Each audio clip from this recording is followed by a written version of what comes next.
Yowie wowie!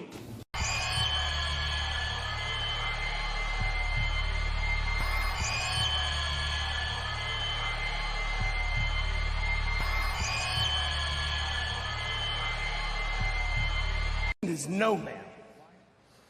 The Fiend is an abomination. The Fiend is power. The Fiend remembers. Let me in.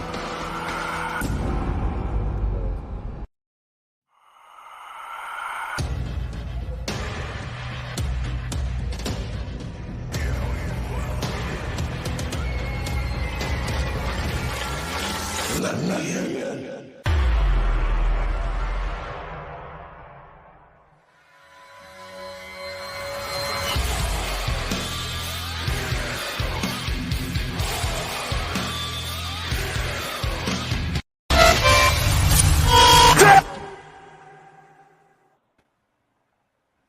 Welcome to the 3WA pre-show. Summer Scorcher is tonight in Quakertown. Doors open at 6 o'clock. Tickets are $20. Get your butt down to Quakertown for some great wrestling action. Today's preview show is dedicated to the memories of both the legendary Terry Funk and the legendary Bray Wyatt, Wyndham Rotunda.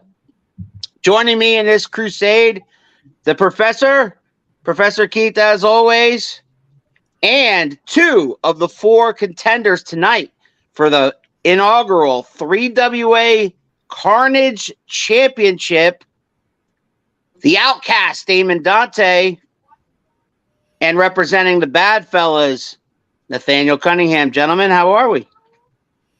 Good, how are you? We are excellent. David's here. What's up, David? How are you, sir? Good to be with you.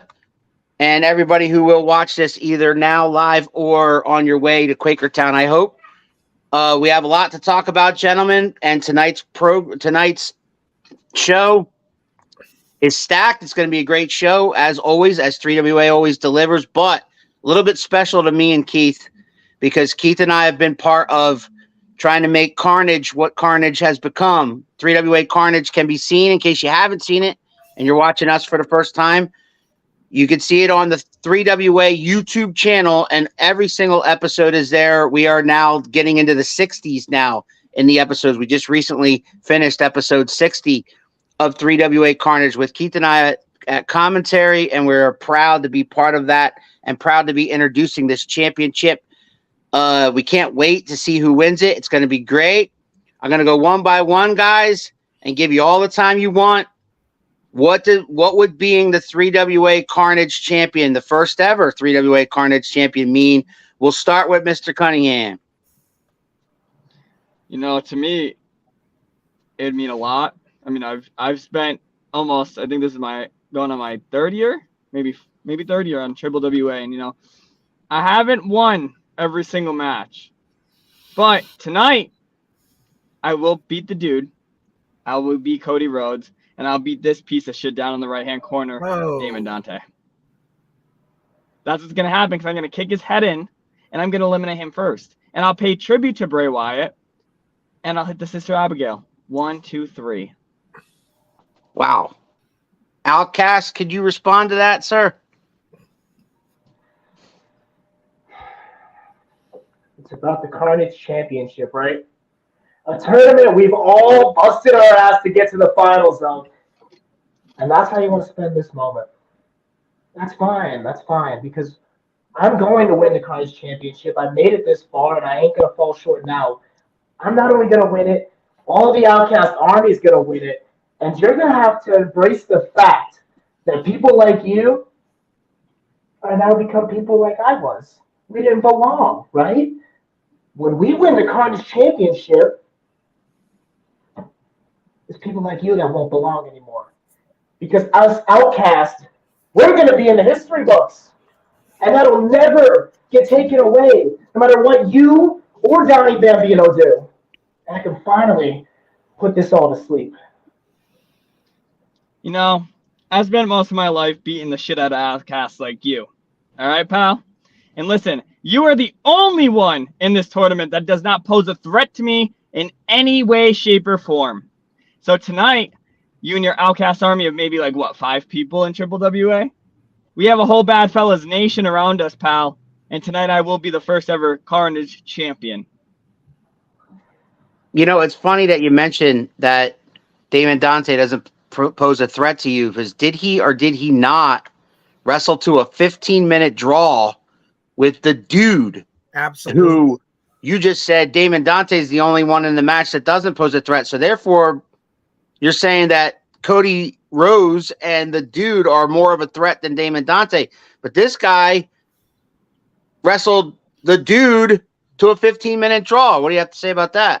And look, we know just a little background. We know what kind of role the dude has been on lately. He beat Wyndham James Winthorpe III, one of the longest reigning 3WA champions in history. He pinned Slayer's shoulders to the mat. I can count on one hand the number of people that have been able to pin Slayer's shoulders to the mat. And Damon Dante took him to a 15-minute draw, and you're telling me that that's not a guy that you should be taken seriously? I really have to question your strategy if that's your attitude here.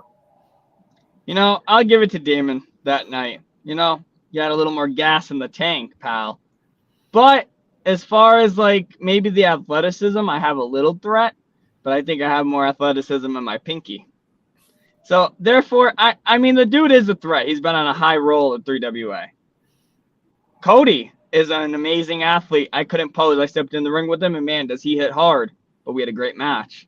But Damon, on the other hand, easy work for tonight. Easy.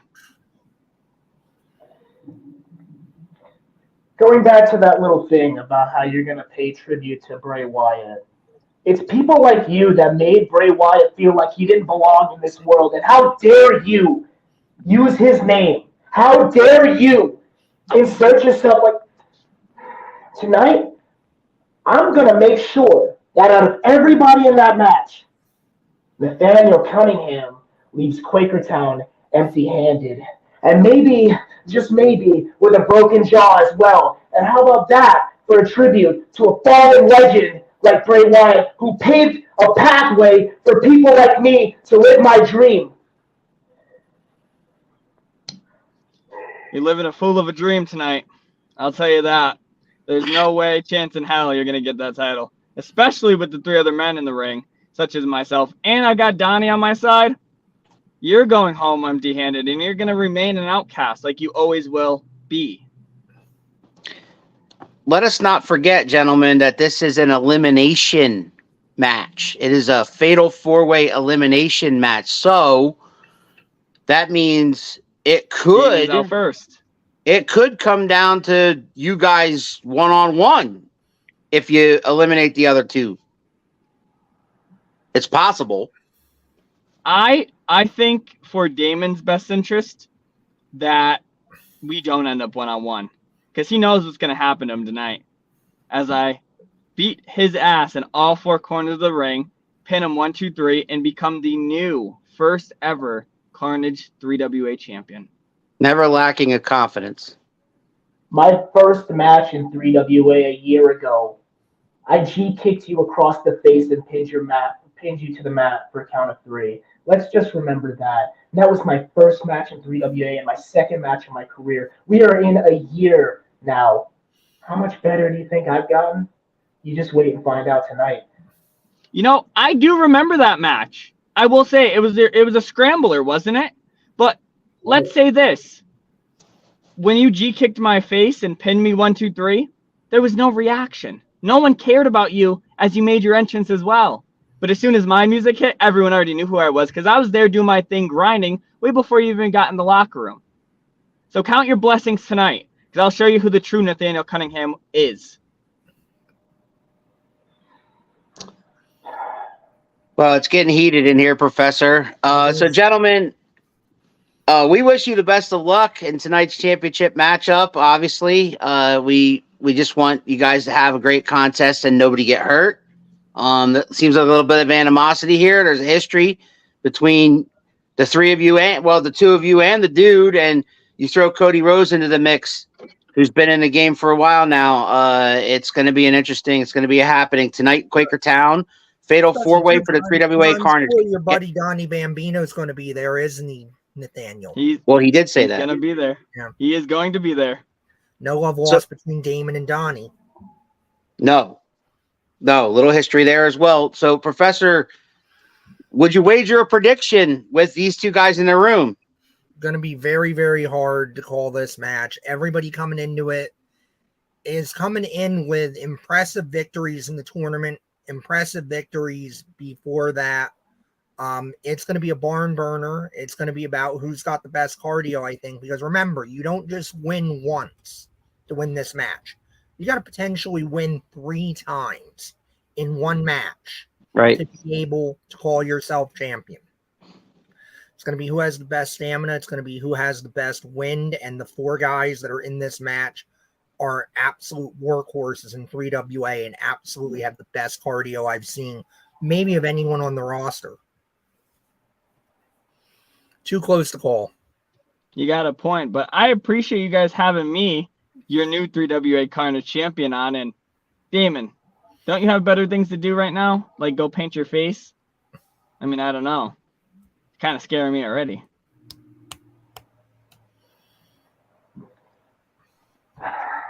Just get all dolled up, prettied up, and put your fake ass tan on so I can kick it off your face. Hey, my tan's on. Your face paint's gonna be all over my boots, though. All right. Your blood will be involved. All right, gentlemen, thank you very much for coming on the 3WA pre-show. We wish you the best of luck, and hopefully one of you walks out 3WA Carnage Championship tonight. Thank you. Appreciate you both, man. See you guys tonight. Thank you.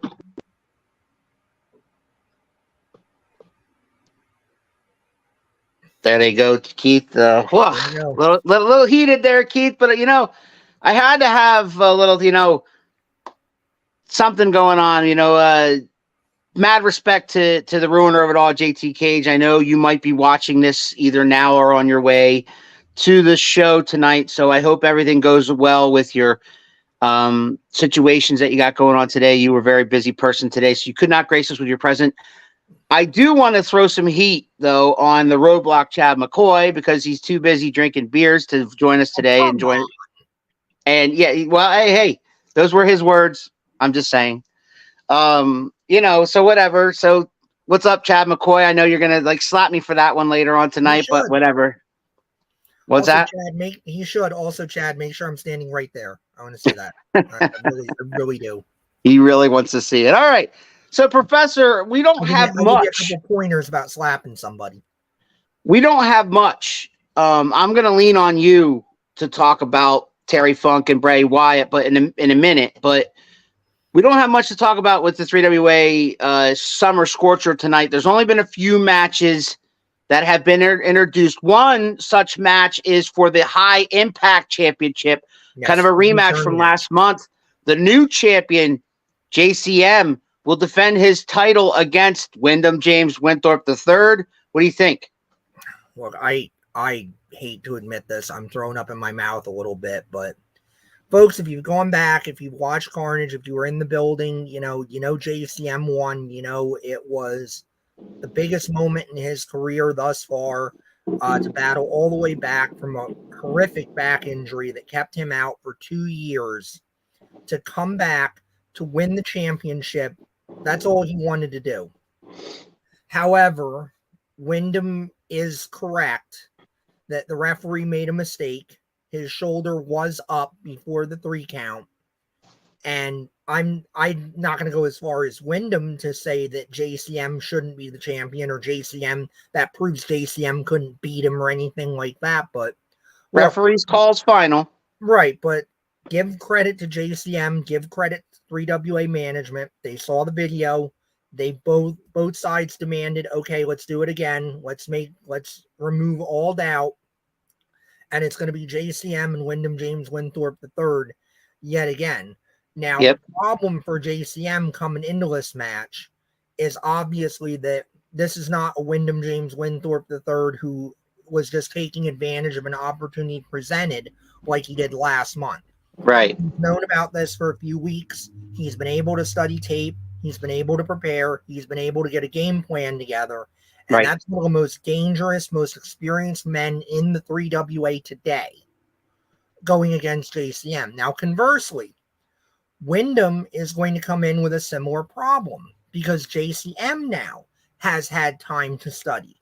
JCM now has something to prove beyond just wanting to be the champion. Now he wants to prove that he's the legitimate champion, that he can beat Wyndham James Winthorpe III. He's had time to study tape. He's had time to put a game plan together. You're going to have two very experienced, very well-prepared athletes in there tonight. Well, JCM is here, and he says this time his shoulders will absolutely be on the mat. There you go. You know, I have the utmost respect for you, and as does Keith. I think you and Keith are a little bit closer. You know my opinion as far as faces and heels go, but I respect you stepping into that spotlight, and I respect you taking the High Impact Championship. But facts are facts. The referee's call was final, yes, but as Keith admitted to just now, Wyndham James Winthorpe III has a gripe, and 3WA management is allowing this to happen again. So you did it once. Let's see if you do it again, pal. That's all I got to say. And again, like I say, JCM also demanded it. So give the champion credit for doing the right thing, for being a fighting champion and saying right is right and fair is fair. Wyndham deserves another shot. You got a call coming in, Professor? Yeah, it's probably a scam call or something, so I'm going to ignore it. Usually that's what happens. It's a scam likely, or it's a political ad this time of year, or, something like that. Now, we talked about the fatal. What was that? I said I apologize, folks. I should have turned the ringer off. My apologies. No worries. Uh-oh. We talked about, I don't know what happened there. We talked about the first ever. Al turned his feed off. Yeah, I don't know what happened there. So we talked about the fatal four-way for the Carnage Championship. We talked about the High Impact Championship. There is another championship to be defended tonight in Quakertown, and that is match number 3 between these two ladies for the Women's Championship. The champion, Autumn Breeze, takes on the Cotton Candy Princess, Tiffany Avatar, for the third time in as many months. This time, no disqualification, no count out. There will be a winner. What do you think? Look, we know Autumn Breeze's resume speaks for itself. She's one of the longest reigning, best defending 3WA heavyweight champions in history. She walks in tonight, the champion for 1 year and 3 months. I believe she just passed the 1 year, 3 month mark. I think earlier this week, if I remember correctly. Autumn Breeze has been dominant. She has beaten some of the best competitors that are in the game today. She's beaten Dodge Inya. She's beaten Valerie Verman. She's beaten more people than I can count. But Tiffany Avatar is young. Tiffany Avatar is hungry. And Tiffany Avatar has twice been able to hold her own and take Autumn Breeze to the limit. That's why tonight we have to have a winner. And normally I'm very confident that the champ stays champ. But tonight I have my doubts. And I have to agree with you there. I really do. I have to agree with you wholeheartedly.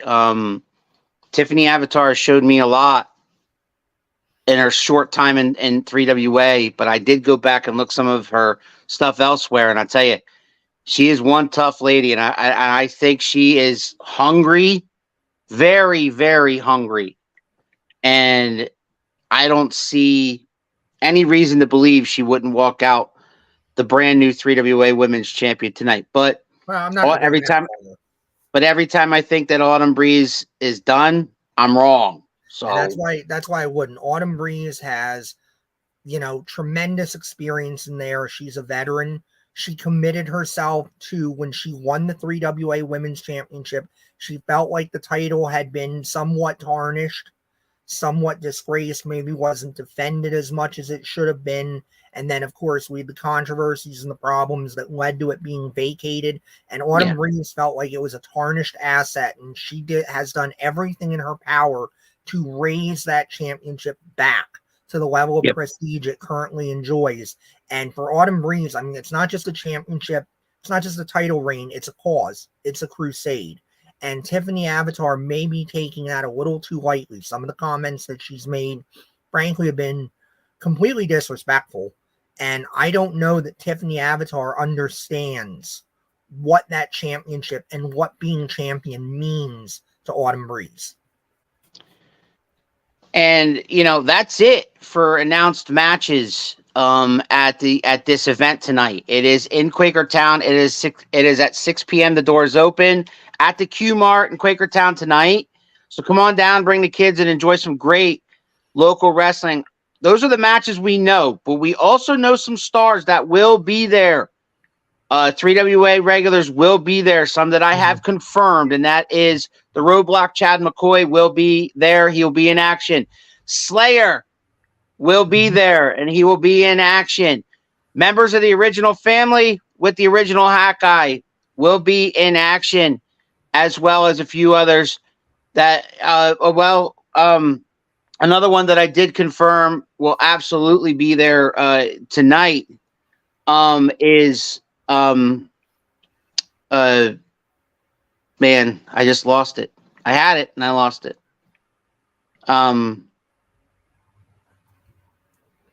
It'll come to me. When it comes to me, it'll come to me. And, you know, if you're the original family, maybe you want to get a little protection this week, because I don't think Slayer or Roadblock are satisfied with what went down last month. I mean, we know Slayer has pretty much a never-ending grudge against the original family at some point. Them and their crooked administrator managed to keep him locked up for several months of this year, nearly cost him his career. Thankfully, 3WA management was able to reinstate his passes out of the White Room so that he has been able to come to the events again. And, you know, you better watch out yourself, Al. You like to wear that original family t-shirt around. Slayer might get confused and come after you. You never know.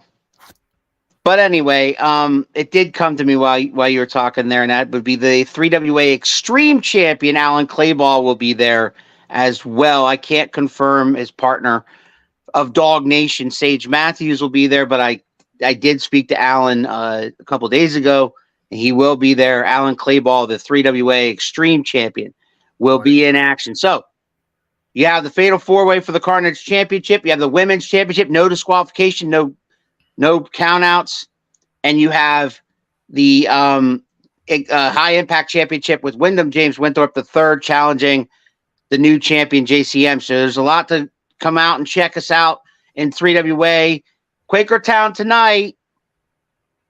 Doors open at 6 o'clock at the QMART. So come on down and you'll see some great wrestling action with your families, and you will not be disappointed, and you will be back. I guarantee you that.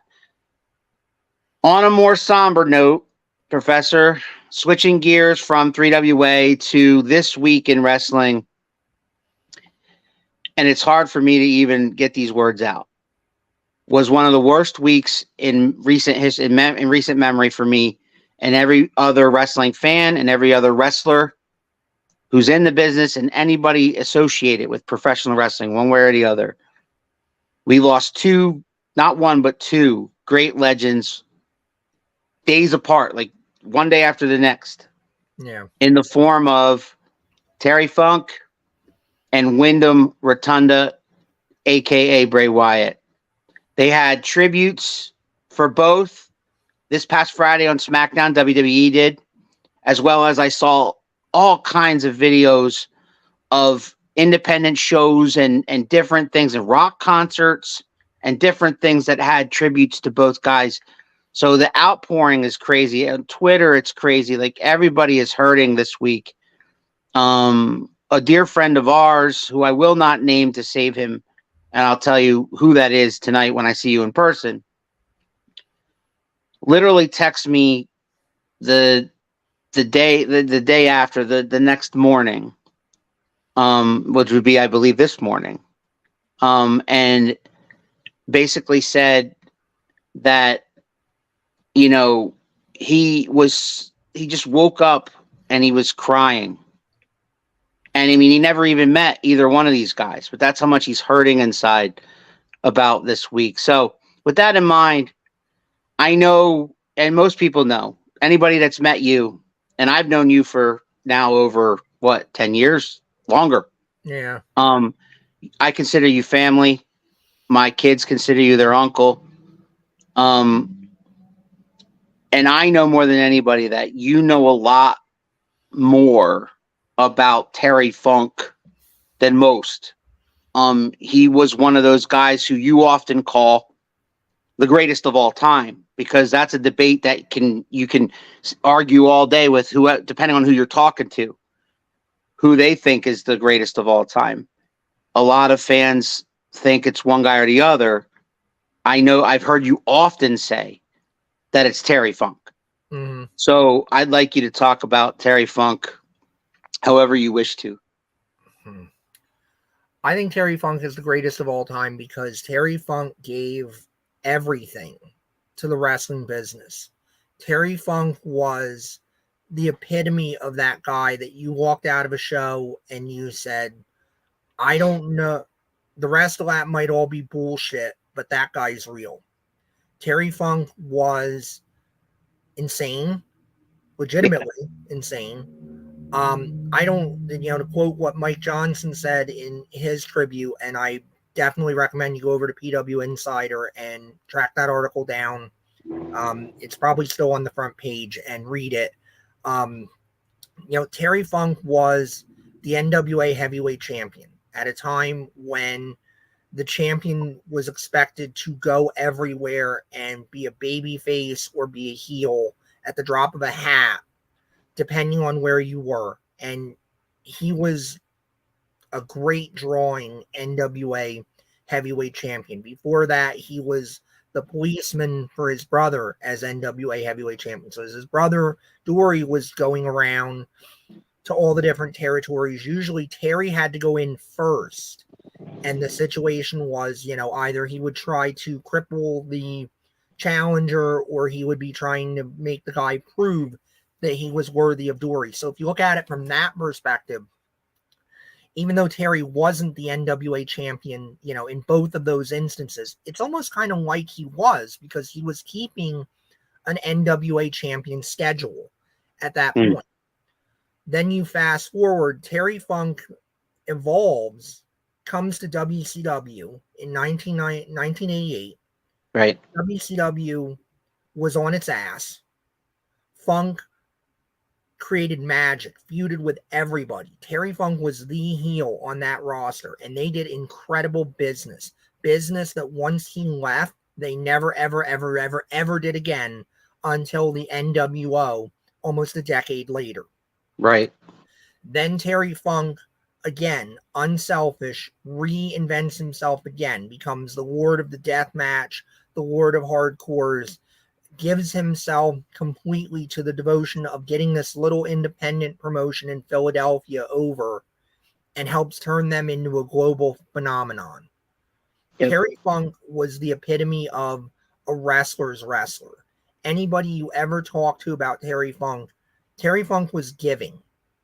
When he passed away on Wednesday, I was able to talk to the Wolfman on Inside the Squared Circle, and I thank the Wolfman and General Kiesel for talking to me that day, because I guarantee you I would have been a mess if I hadn't been able to talk to you guys, talk wrestling, and talk about Terry Funk.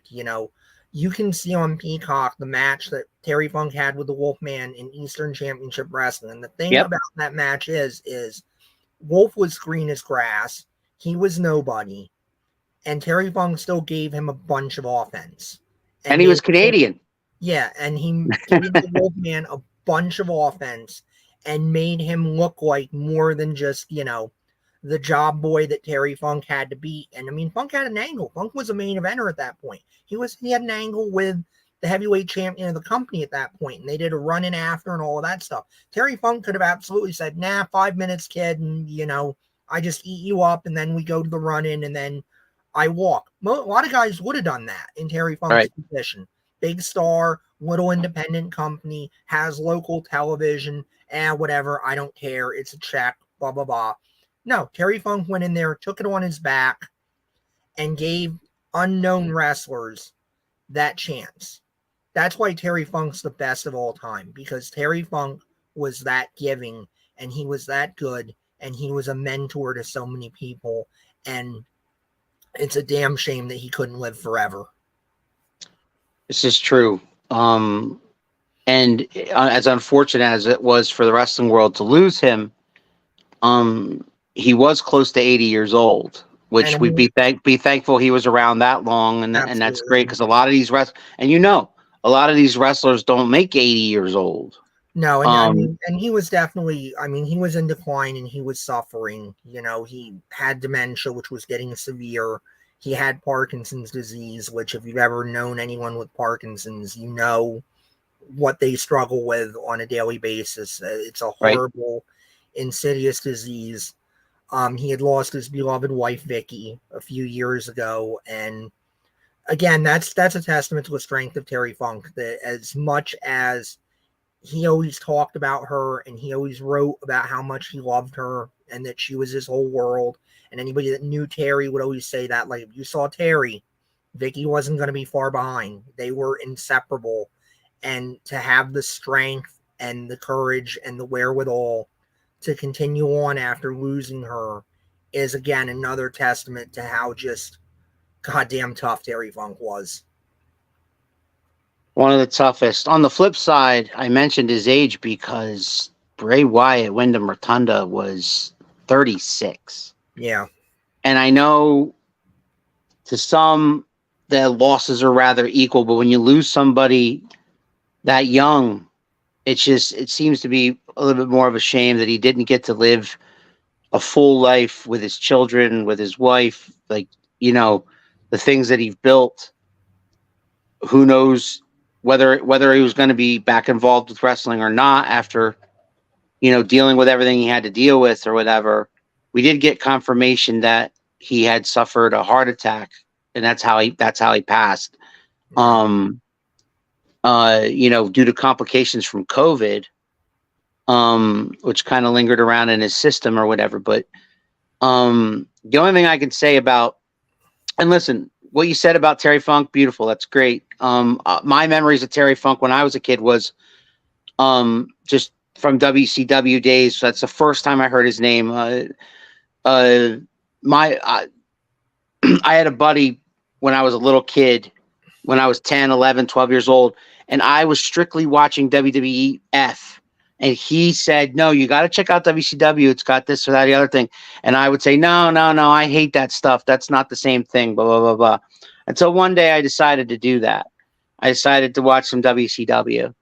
And it was right around that time, like right around 88, 89. I think that's when I first watched WCW. And of course, you know me, I like heels.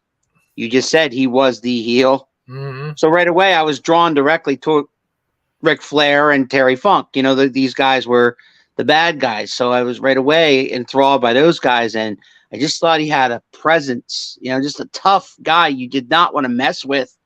And in this business where in Terry Funk. Yeah, in this business where you're trying to believe in these people and these characters and whatever they could create to install fear into their opponents, to have some kind of it factor or whatever. Terry did that naturally, just being himself. Mm-hmm.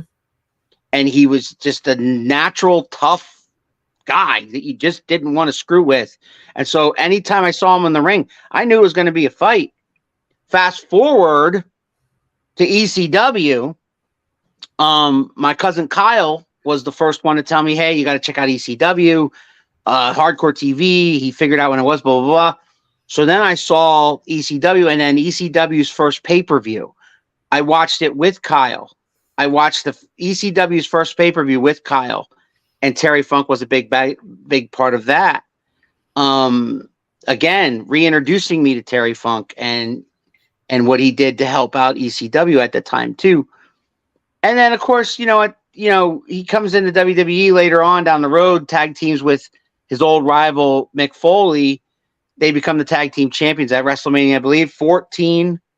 I think it was WrestleMania 14, somewhere like that. And we're forgetting too his initial run in the WWE with Dory.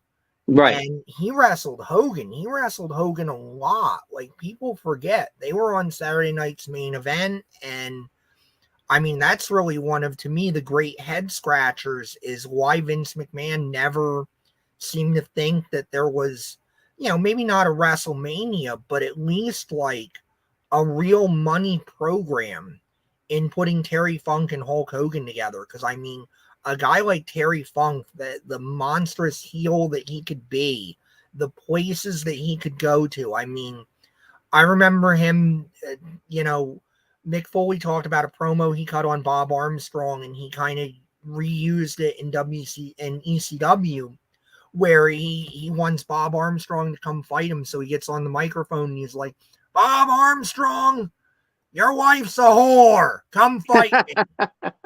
Oh, no, he's not going to come out here because Bob Armstrong doesn't care about his wife. Okay, Bob Armstrong, your kids are whores. No, wait, Bob Armstrong's not going to come fight me because he doesn't care about his kids. Bob Armstrong, your mistress is a whore. That'll do it. That'll get him out here. You know, like the depths that Terry Funk would go to piss people off. Got knives in his neck, was stabbed. I think he was shot at one point. Yeah. And Terry would tell those stories with pride, like, "Oh, I got him believing." You know, that Cody Rhodes, Cody Rhodes. Cody Rhodes, the American Nightmare, last night on SmackDown called him a cowboy. Yep. Because that's a name that's thrown around, but only real cowboys know what it means to be a cowboy. And he was definitely one of those guys. Yes, he was. Now to Bray Wyatt, I mean, do you want to say anything about Bray Wyatt? Because all I can say is my memories of him, when I first saw him was NXT, like Husky Harris and NXT, and part of the Nexus. He was kind of part of that. Invading, when they did the invading angle into WWE. Well, he was actually part of that second group when Punk took it over. They brought Hennig's kid the new up. Nexus. Yeah, they brought Hennig's kid up, and they brought him up. And in both cases, I was like, you have Kurt Hennig's son, and you have Mike Rotunda's son, and you change their names. You give him the worst possible name.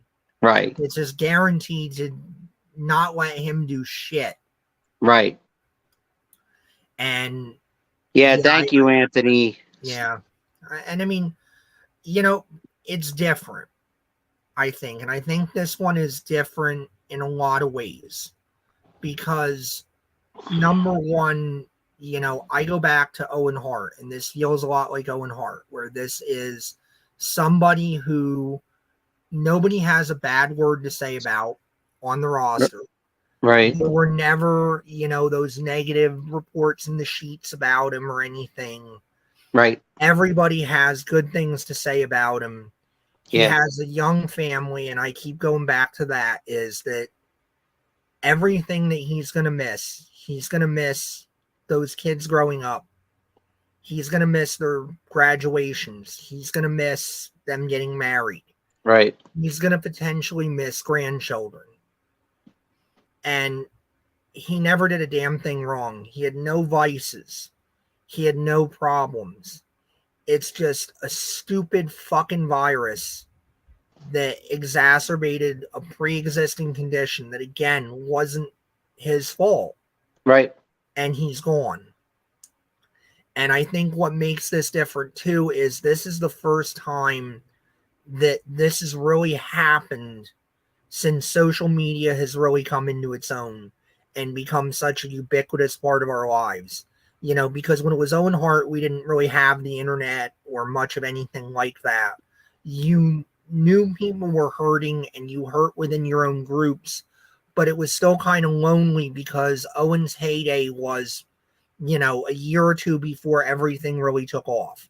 It was Yeah. 94, 95, kind of the end of that new generation era. And then by the time Austin came in, because of where the product was going and his issues with some of that, he was really sidelined. And I think anybody who came in 97, 98 and started watching it, they didn't really know what he was capable of or what he could do. Right. Eddie, again, there was a little more, there was the internet, but still not a lot of social media. And I don't want to have this construed as I'm talking bad about Eddie Guerrero, because I'm not, but we know Eddie had problems. And we know in a lot of ways the things that Eddie did and the choices that he made put him in the position where that happened. Right. And I'm not mentioning the other major death because frankly it Right. would be disrespectful. I think you know what I'm talking about. We're not Correct. But again, with these tragedies, your main point was that, especially with Owen, is that he left back up behind a family, and he was so young, and he did nothing wrong. He did nothing. And he did nothing wrong. And with to bring it on himself. And with Wyndham, not a bad word, like you said, not a bad word has been said about him.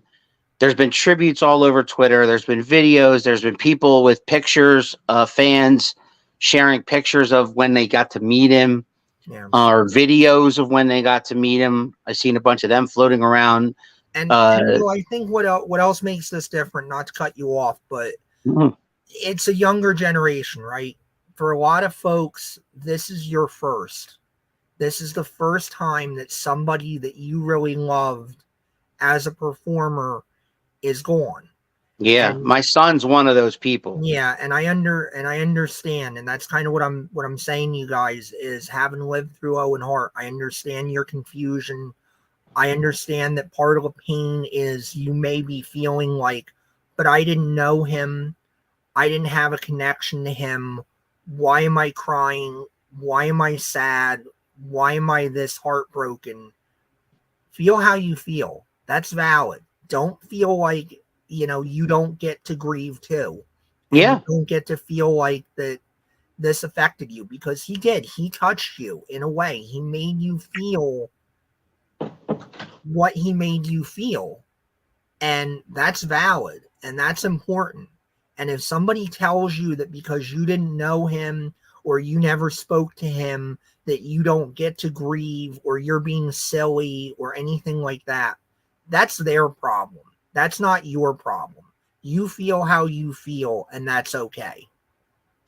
So I'm one of the privileged that got to meet one of my favorites of all time. He was signing autographs at the Lehigh Valley Mall back in the late 90s when he first went to WCW, and he was doing a Slim Jim ad, and it was Macho Man Randy Savage. But obviously, that I'm one of millions of people that met the Macho Man Randy Savage and got his autograph, so he's not going to remember me personally. But when he died, I stopped what I was doing. I got the lump in my throat. I had tears in my eyes, and the man didn't know me from Adam. But millions of fans felt that way. So Keith's right. If you feel sad about Bray Wyatt and you've never met him, it doesn't matter. He was a part of you. Mm-hmm. He was a part of all of us who love wrestling, and he did it.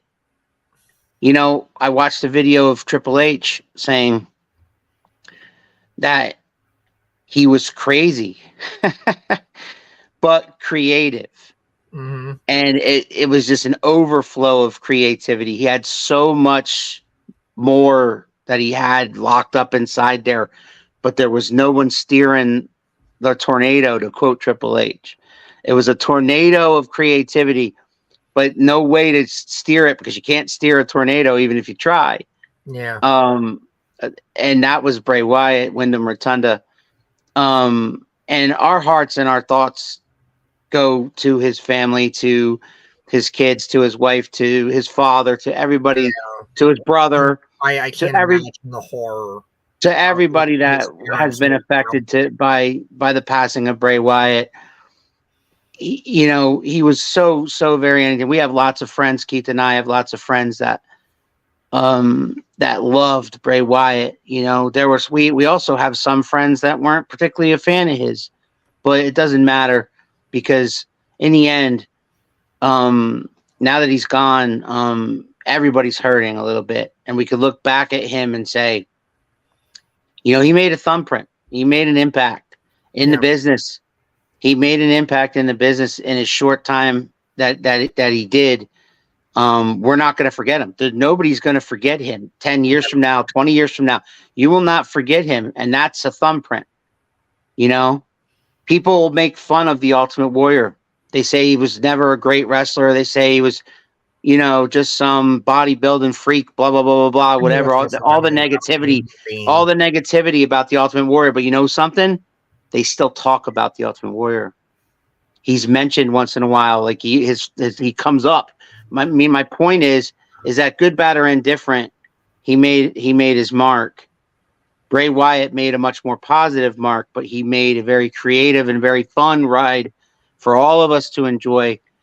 And I'll miss him as much as all of you guys will miss him, Bray Wyatt. And again, we hope everybody, you know, in their own small way, whether it's coming down to Quakertown tonight and watching some wrestling, you know, maybe you're an AEW fan. This Sunday they have a pay-per-view. Maybe you at Wembley Stadium, big, huge crowd, right? Maybe you watch that and start to get back to reality and kind of help you grieve. Because that's the thing about wrestling.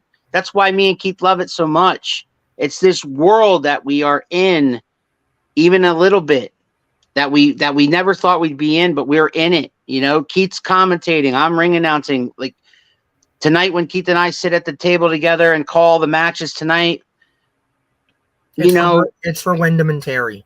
It's for Wyndham and Terry tonight. Full stop. And I say that to every other worker, anybody that's out there doing anything in the wrestling business tonight. Let's go kill it. Yep. And let's go kill it for Terry and Wyndham. Absolutely. So with that in mind, we hope to see you guys tonight for 3WA Summer Scorcher tonight. Like we said, there's a few championship matches to be decided. We're going to have the first ever 3WA Carnage champion, and it's going to be happening tonight in Quakertown. 6 p.m. The doors open. $20 gets you in the door. There might be some front rows available. Those are $25. But I doubt it. It's because it's always a happening. It's always a happening. 3WA, fourth Saturday of every month in the QMART in Quakertown. We always have a great time. So come on down and hang out with us. Yeah. As for around the turnbuckle, tell some Terry and Wyndham stories. Absolutely. We want to hear those. As for around the turnbuckle, tomorrow night at 6 o'clock, we're going to have the one, the only, the 3WA Hardcore champion, the Wolfman.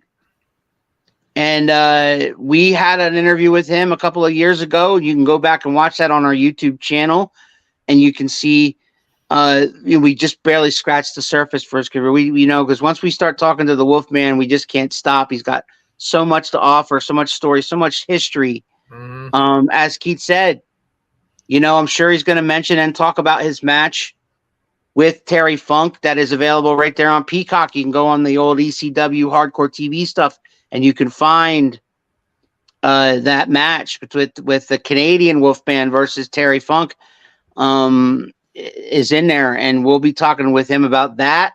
We'll be talking about him about the future of the 3WA Hardcore Championship. We're going to also be talking about the SWO and everything that's going on with the SWO as well. He's got a huge title match coming up next month in SWO. He does. Confirmed. He and Merrick Miami uprising title. So we have to talk about that. We have to talk about, he's got a chance to capture the the SWO Uprising Championship from Merrick Miami. So we're going to talk about that. So tune in tomorrow night. Me and Keith will be on Around the Turnbuckle, 6 o'clock p.m. sharp with the Wolfman. And you guys can ask him any question you guys want. He's not shy about answering them. That's for damn sure. But meantime, Keith and I are going to get out of here, and we're going to head down to Quakertown, and we hope you see you guys there. Anything else there, Professor?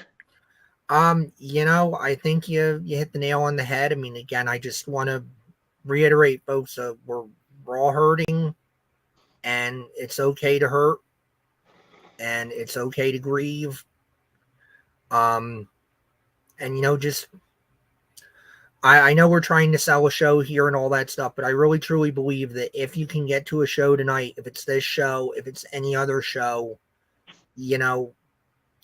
that's something that I know Terry Funk dedicated his life to this business, and I know so did Wyndham Rotunda, and I've seen some people post on social media, they've reposted a tweet that he put out where he explained how he saw wrestling, and he saw wrestling as hope. And I do too. I think he hit the nail on the head, and I think we could all use a little hope right now in our lives, and certainly after this week. And go out and get yourself some hope tonight, however you're going to do it, guys.